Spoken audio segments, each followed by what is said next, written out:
Isso aí eu nem vou falar porque é muita coisa, passa para o pastor. Uma ética protestante do trabalho.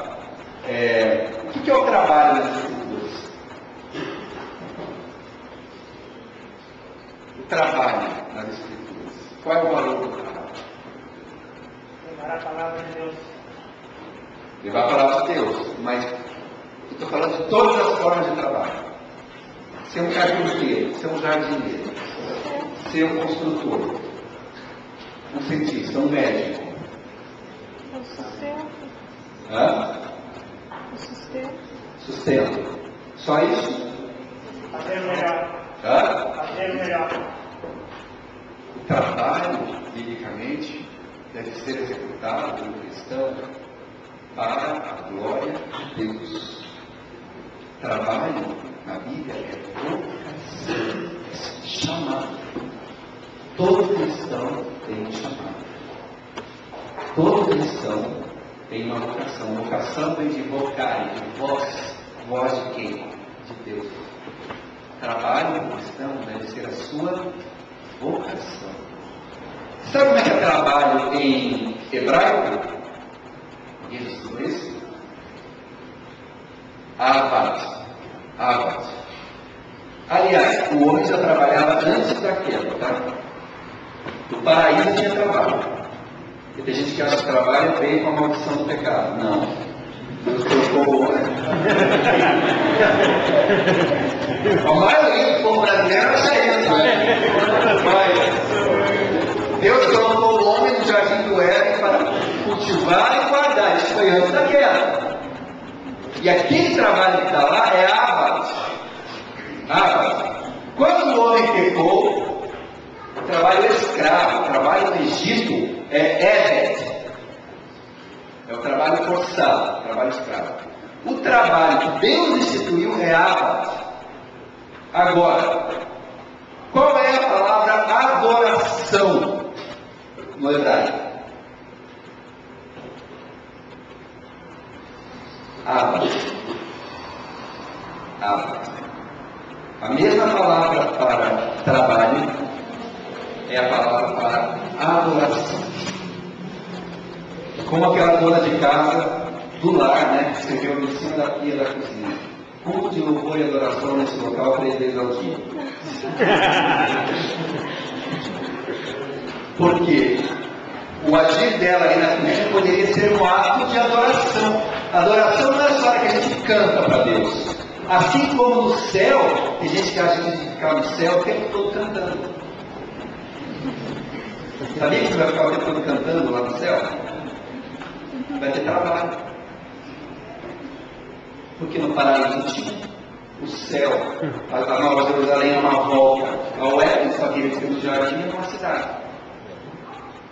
A gente vai trabalhar. Não sei se eu dei más notícias para vocês. Qual que é a visão bíblica do trabalho?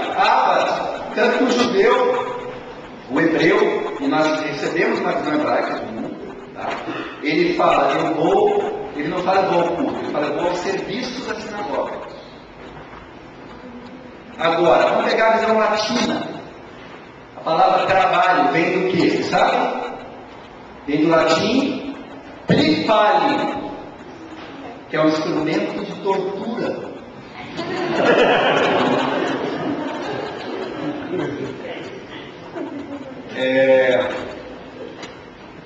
Nós precisamos ensinar para o nosso povo uma ética cristã do trabalho.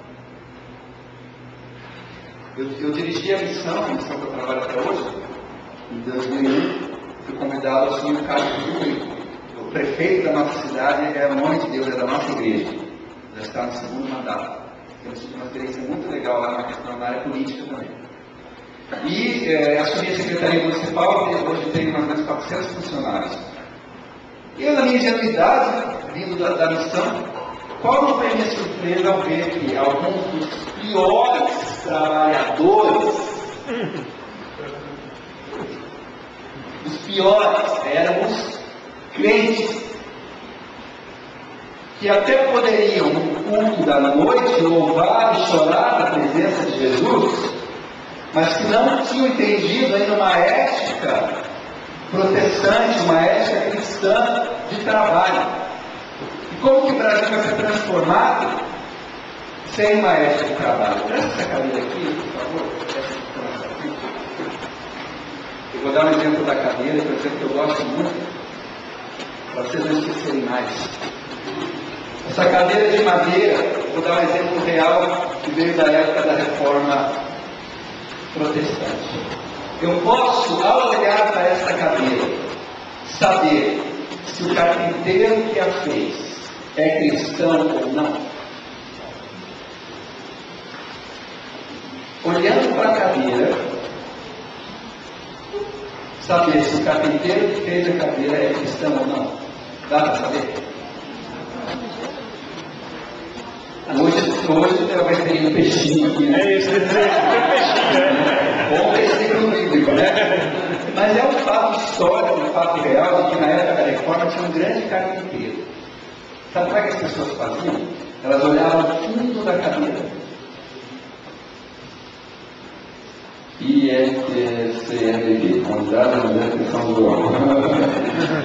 Elas olhavam o fundo da cadeira. E se o fundo da cadeira fosse feito aqui, onde ninguém vê, fosse feito com a mesma qualidade do que aqui, onde todo mundo vê, era o carpinteiro cristão.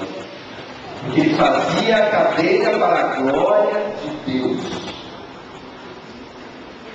Isso é um fato histórico real. Assim como o violino Stradivarius, o melhor violino do mundo, era um músico cristão que dizia que fazia cada violino único para a glória do Pai. Imagina o Brasil pensando assim. Imagina o povo cristão brasileiro pensando assim. Os fundos, como estão os fundos das nossas carreiras, né? Uma ética do trabalho. Historicamente, alguém já falar de Max Weber? Max Weber, nosso colega cientista social, né? Tem que saber. Qual é a obra mais importante dele? A Ética Protestante e o Espírito Capitalista. Quando ele foi estudar por que algumas pessoas prosperavam e outras não, com as mesmas condições, não a prosperidade mágica que tem por aí hoje, né? Você dá um negócio para Deus e Deus vai botar dinheiro na tua mão. Não. Ele foi ver por que algumas pessoas prosperavam. Ele foi ver que essas pessoas tinham um conjunto de valores em comum, que ele chamou de ética protestante. Ele resumiu esses valores como ascetismo secular. E tem esse ascetismo secular, não é? É assim, pela primeira vez, o sagrado